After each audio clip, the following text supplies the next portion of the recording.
안녕하세요. 말씀을 굽는 시간의 오일기 목사입니다. 네, 오늘도 말씀을 굽는 시간 가운데 나오신 여러분들 축복합니다. 오늘 하나님께서 우리에게 주신 말씀은요, 열왕기상 12장 16절에서 24절까지의 말씀입니다. 제가 하나님의 말씀 봉독합니다. 온 이스라엘이 자기들의 말을 왕이 듣지 아니함을 보고 왕에게 대답하여 이르되 우리가 다윗과 무슨 관계가 있느냐? 이새의 아들에게서 받을 유산이 없도다. 이스라엘아, 너희의 장막으로 돌아가라. 다윗이여, 이제 너는 내 집이나 돌아보라 하고 이스라엘이 그 장막으로 돌아가니라. 그러나 유다 성읍들에 사는 이스라엘 자손에게는 르호보암이 그들의 왕이 되었더라. 르호보암 왕이 역군의 감독 아도람을 보냈더니 온 이스라엘이 그를 돌로 쳐 죽인지라. 르호보암 왕이 급히 수레에 올라 예루살렘으로 도망하였더라. 이에 이스라엘이 다윗의 집을 배반하여 오늘까지 이르렀더라. 온 이스라엘이 여로보암이 돌아왔다 함을 듣고 사람을 보내 그를 공회로 청하여 온 이스라엘의 왕으로 삼았으니 유다 지파 외에는 다윗의 집을 따르는 자가 없으니라.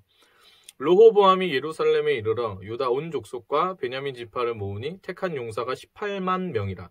이스라엘 족속과 싸워 나라를 회복하여 솔로몬의 아들 르호보암에게 돌리려 하더니 하나님의 말씀이 하나님의 사람 스마야에게 임하여 이르시되 솔로몬의 아들 유다 왕 르호보암과 유다와 베냐민 온 족속과 또 남은 백성에게 말하여 이르기를 여호와의 말씀이 너희는 올라가지 말라. 너희 형제 이스라엘 자손과 싸우지 말고 각기 집으로 돌아가라. 이 일이 나로 말미암아 난 것이라 하셨다 하라 하신지라. 그들이 여호와의 말씀을 듣고 그 말씀을 따라 돌아갔더라. 아멘. 네, 오늘도 이 말씀 가지고 하나님의 은혜 나누게 되길 소망합니다. 르호보암이 굉장히 이제 어제 말씀을 봐도 개념이 없죠. 근데 참 재미난 건 뭐냐면 이 르호보암의 대답, 이 백성들을 3일 만에 불러와가지고 대답한 그 대답이 무엇이었냐면 이 백성들은 이걸 원했죠. 아버지의 아버지 솔로몬이 백성들에게 가중한 어떤 뭐라 해야 되나요? 그 공사나 여러 가지 그런 부분들 가운데 역군의 그 어떤 짐을 지어줬기 때문에 그분들을 좀 이렇게 부역의 어떤 그런 노동에 대한 그 부담을 좀 줄여주길 원했죠. 근데 이제 르호보암이 그걸 딱 듣고 나서 더 나가서 아버지는 그냥 채찍으로 너희를 치리했는데 나는 정갈 채찍으로 너희를 더 강하게 다룰 것이다. 이렇게 얘기를 한 거죠. 이것이 노인들의 지혜의 말을 따른 것이 아니라 소년이라 말할 수 있는 자신들과 자라왔던 익숙한 자들의 말을 들었기 때문에 나온 어리석은 결론이었다고 했습니다. 이것은 주님의 마음도 하나님의 뜻도 아니었고 그가 그것을 위해서 기도하지도 않았죠. 오늘 보면은 르호보암의 대답을 들은 이스라엘 백성들의 반응이 나옵니다. 백성들의 마음이 아예 르호보암에게서 완전히 떠난 것이죠. 백성들의 대답이 이래요. 온 이스라엘이 자기들의 말을 왕이 듣지 아니함을 보고 왕에게 대답하여 이르되 우리가 다윗과 무슨 관계가 있느냐? 이새의 아들에게서 받을 유산이 없도다. 이스라엘아, 너희의 장목으로 돌아가라. 다윗이여, 이제 너는 내 집이나 돌아보라 하고 이스라엘이 그 장막으로 돌아가니라. 아예 마음이 상해가지고 이렇게 삐져가지고 들어간 거예요. 그렇죠? 근데 이제 문제는 뭐냐면 이 르호보암이 너무 대단한 사람이에요. 이 이스라엘 백성들의 반응을 보면 이거 뭔가 내가 생각한 부분과 다르잖아. 뭔가 틀어진 것 같은데? 이렇게 생각을 해야 되는데 이 르호보암은 자기 안에 있는 성 안에 갇힌 사람이죠. 그래서 바깥에 있는 다른 것들을 보지 못해요. 이 이스라엘 민족, 이스라엘 백성들이 어떠한 생각을 하는지를 알지 못합니다. 이거를 이제 구체적으로 얘기할 때 언로라고 하거든요. 백성의 그 말을 들을 수 있는 어떤 길을 얘기하는데 이 뿌리 깊은 나무나 뭐 그런 육룡이 나르샤, SBS에서 했던 여러 가지 세종대에 있었던 어떤 드라마들을 보면 언로에 대한 이야기를 합니다. 언로가 막혀 있으면 왕이 그 백성의 마음을 헤아리지 못해가지고 올바른 정치를 펼칠 수 없다는 얘기가 드라마 곳곳에서 보이거든요. 근데 이제 오늘 보면은 르호보암은 그 스스로가 언론과 가득 막힐 수밖에 없게끔 상을 만들었는데 왜 그러냐면 자기를 보호해서 자기를 가둬버리는 성 안에 있었기 때문에 그래요. 자기의 그 왕이라는 이름의 허울 뿐인 그 성 안에서 자기가 꽉 갇혀 있어서 외부에 있는 어떠한 것도 듣지도 보지도 않았던 것이죠. 그래 르호보암이 참 대단한 사람이에요. 백성들의 대답보면 이거 진짜 글렀다. 내가 뭔가 잘못했나? 이거 뭔가 틀어진 것 같은데 이런 생각할 수 있어야 되는데요. 정말 눈치가 없어요. 백성들이 다 어려워서 이런 반응을 보였는데 어떻게 하냐면 르호보암이 18절에 보면 이렇게 써 있습니다. 르호보암 왕이 역군의 감독 아도람을 보냈더니 온 이스라엘이 그를 돌로 쳐 죽인지라. 르호보암 왕이 극히 수레에 올라 예루살렘으로 도망하였더라. 자, 여기서 이 르호보암에 관련된 부분을 얘기를 할 때 두 가지 큰 실수를 하는데, 첫 번째 뭐냐면 아직도 르호보암은 어디냐면 세겜에 있는 거예요. 그러니까 상황이 이렇게 될 때까지 르호보암은 지금 이게 문제가 있다라고 파악하고 있지 못한 것이죠. 그랬기 때문에 두 번째 실수를 하는데 역군의 감독 아도람을 보냅니다.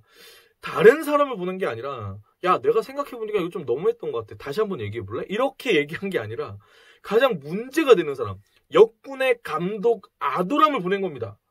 그러니까 이거는 진짜로 백성들이 무슨 생각할 만하냐면, 이거 우리 말은 귀등에 듣지도 않네? 이래가지고 이제 그 아도람을 돌로 쳐 죽이는 것이죠. 그걸 보고 깜짝 놀란 르호보암이 그때에서야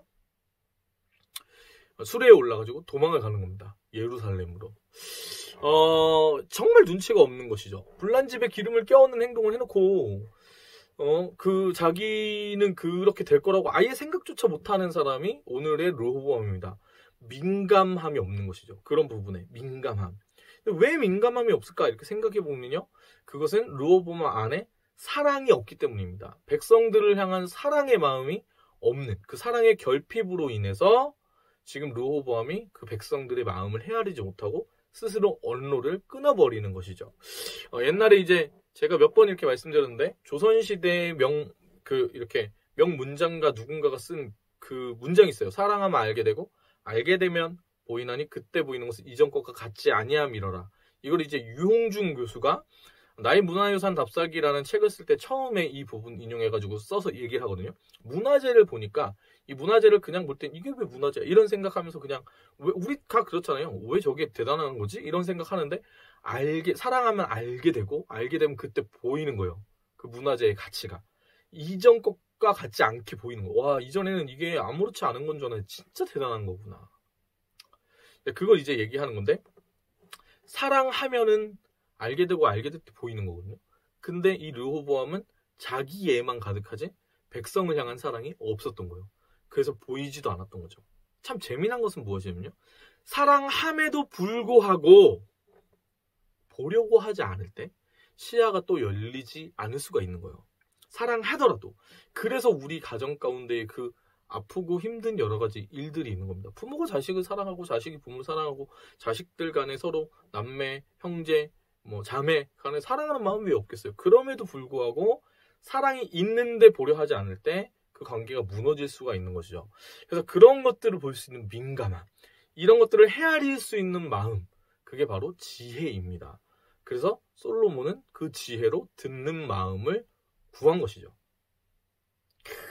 여러분, 근데 솔직히 말씀드리자면요, 저는 참 그 부분에 있어서 약간 아킬레스건 같은 게 있는 사람이었어요.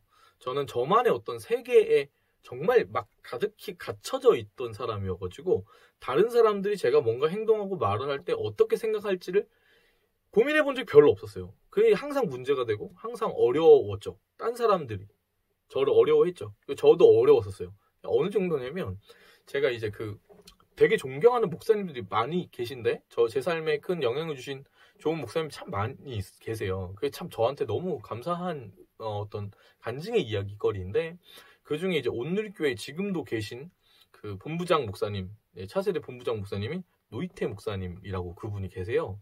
저희 부부가 결혼할 때 주례를 서주신 목사님이신데, 제가 그 본부장 목사님이 들어간 지 얼마 안 됐을 때 저한테 전화를 하신 거예요. 근데 그럴 수 있었던 이유가, 같이 고등부에서 사역을 했거든요. 그래가지고 그래도 이제 고등부 전사 같은 자기 이렇게 부서 밑에 있는 사람이니까 연락을 주시는 거예요. 주일날 저녁에. 전사님 식사하셨어요? 이렇게 물어보면은, 그게 왜 전화를 한 거겠어요? 같이 밥 먹자고 전화한 걸 거 아니에요. 근데 제가 거기서 뭐라고 얘기해요? 예, 목사님 식사했습니다. 이렇게 대답을 하는 거죠. 근데 이게 한 번이 아니었어요. 그래가지고 또 전화를 또 하셨는데, 전사님 식사했어요? 예, 목사님 먹었습니다. 이렇게. 지금 생각을 해보잖아요. 와, 얘 진짜, 만약에 제 밑에 그런 애가 있잖아요. 그럼 진짜 저는 꼰대짓 했을 것 같아요. 이건 진짜 얘 가르쳐야겠다. 이래가지고 막 엄청 뭘 했을 것 같은데, 목사님이 그때 아무 당황도 하지 않으시고, 그래요? 그러면 아 그렇구나 알겠어요 하고 끊어주시는 거예요. 그 뭐랄까 제 위에 있었던 리더들이 굉장히 좀 독특하신 분들도 많았는데 노 목사님 같은 경우에 굉장히 뭐랄까 인격적이다 해야 되나? 이분은 그러니까 막 그런 부분 가지고 막 어려워하시거나 아니면 막 뭔가 위에 계시다고 해가지고 막 힘으로 뭐 이렇게 뭘 하려고 하지를 않으시는 분이셨어요. 그래서 그거를 좋게 봐주시고 저에 대해서도 좋게 봐주시고 제가 그 기간 내내 아 이분이 나를 참 많이 아끼나 이런 생각 많이 했었거든요. 저는 리더에 대해 항상 두려움이 있었어요. 내가 리더들에게 어려움을 주는 사람이다. 리더들이 나를 좋아할 리 없다 이렇게 생각했었는데 이분은 저를 참 많이 아끼시고 좋아해 주셨거든요. 저도 참 좋았고 근데 그게 참 너무 은혜였던 거예요. 왜냐면은 이 노이트 목사님이 저를 바라보시면서 이거를 얘 눈치가 진짜 없네 이거 안 되는데 이렇게 생각하셨으면 큰일 날 뻔한 거죠. 근데 오히려 목사님 참 영적으로 굉장히 성숙한 분이신 게 그런 부분들을 보면서 이 사람 참 순수한 부분 좋다라고 생각하셨던 것 같아요. 직접 들은 건 아니에요. 근데 좋게 봐주신 거죠. 그러니까 하나님 은혜로 된 건데 보시면 무슨 얘기 하고 싶은 거냐면 제가 진짜 그런 민감함이 없는 사람이었어요. 제가 진짜 지금도 그게 없어요. 그래가지고 사람들의 그 민감한 부분 눈치가 너무 없어가지고 참 항상 이제 꺼려지고 걱정도 되고 막 그래요. 저랑 같이 사역하는 사람들이 힘들지 않을까. 제가 나쁜 놈이죠. 그래가지고 저희 아내랑도 이렇게 있으면 걱정이 많이 돼요. 아내가 저 때문에 막 이렇게 막 항상 행복하게 해주고 싶은데 그러지 못할 때가 되게 많았거든요.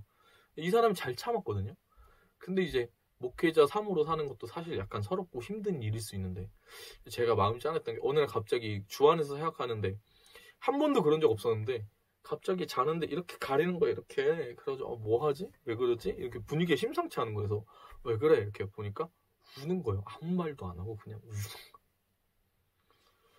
마음이 진짜 망갈래 찢어졌죠. 근데 그런 전체적인 걸 보면서 제가 느낀 게 뭐냐면 내가 진짜 눈치가 없구나. 내가 정말 민감함이 없는 사람이구나. 난 정말 나밖에 몰라서 다른 사람의 마음을 헤아리지 못하는구나. 내 안에 사랑이 정말 없구나. 참 많이 느꼈어요. 르호보암이 누구예요? 저인 거죠. 그래가지고 그 다음에 거기서 엄청난 좌절을 경험했는데 참 놀라운 거 뭐냐면 하나님께서 신실하게 그분의 은혜로 임하셔서 하나님의 지혜로 하나님의 열심으로 저를 이끌어 주셔가지고 제가 지금 간신히 살아있다는 걸 알게 되더라고요. 여러분 사람의 마음을 헤아리지 못하는 사람은요 하나님의 마음을 헤아리는 것도 어려울 확률이 높습니다.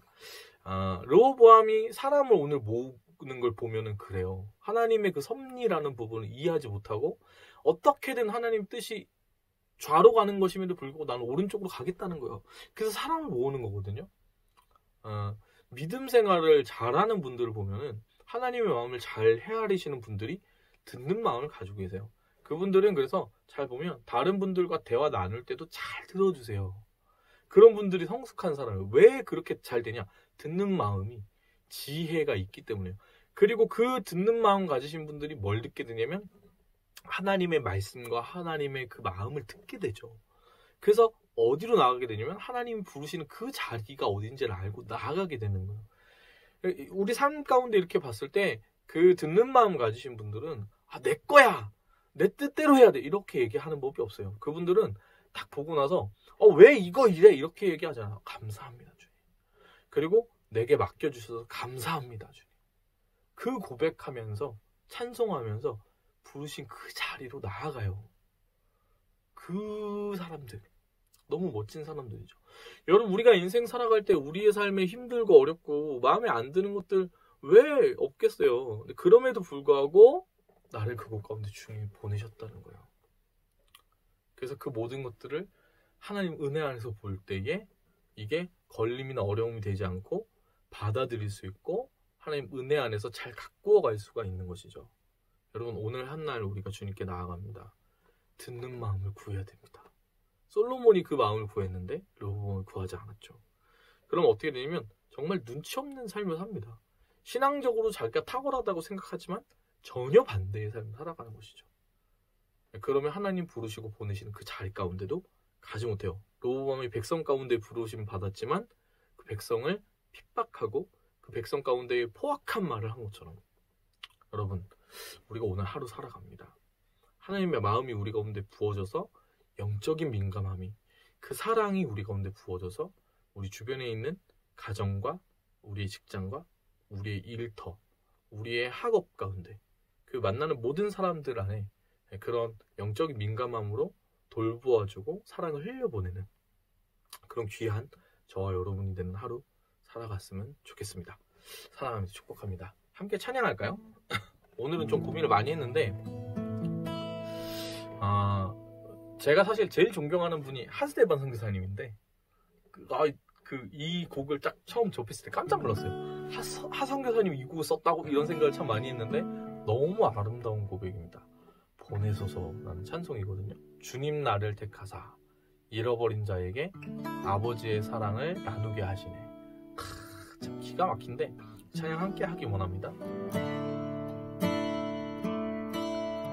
주님 나를 택하사 잃어버린 자에게 아버지의 사랑을 나누게 하시네. 어둠을 밝히며 차가운 마음 녹이는 진리의 빛 전하게 하소서.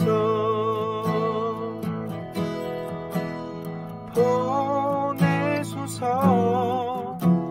시련이 찾아올 때도 주님의 눈물 기억하게 하소서. 보내소서. 주께서 가신 길을 나도 걸어가게 하소서.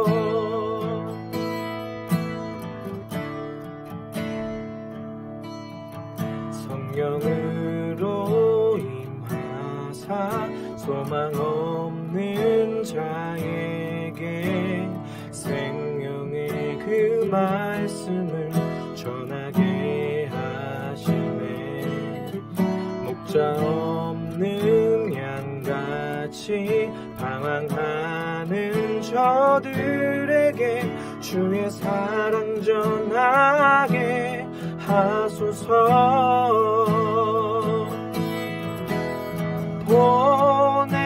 보내소서. 시련이 찾아올 때도 주님의 눈물 기억하게 하소서. 보내소서. 주께서 가신 길을 나도 걸어가게 하소서. 보내소서.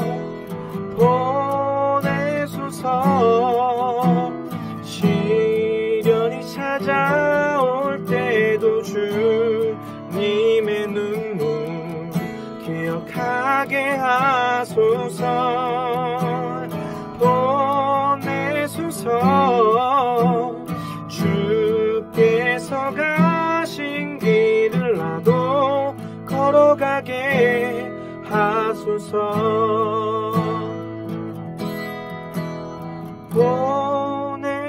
보내소서. 시련이 찾아올 때도 주님의 눈물 기억하게 하소서. 보내소서. 주께서 가신 길을 나도 걸어가게 하소서. 주님 우리를 택하셔서 우리를 구원하신 놀라운 주님의 이름을 찬송합니다. 아버지, 우리가 듣는 마음을 가지게 하여 주시고 영적인 민감함을 가지게 하여 주셔서 아버지의 그 사랑으로 오늘 한 날 살아가게 하여 주시옵소서. 우리 삶을 통하여 예수 그리스도의 그 빛을 비출 수 있는 우리들 낼 수 있도록, 우리를 부르신 자리 가운데에 주님을 찬양하고 주님을 높이는 우리들 낼 수 있도록 주님 붙들어 주시고 인도하여 주시옵소서. 주님을 찬송합니다. 감사드리며 예수님의 이름으로 기도합니다. 아멘. 네, 오늘 하루도 화이팅입니다. 사랑합니다. 축복합니다.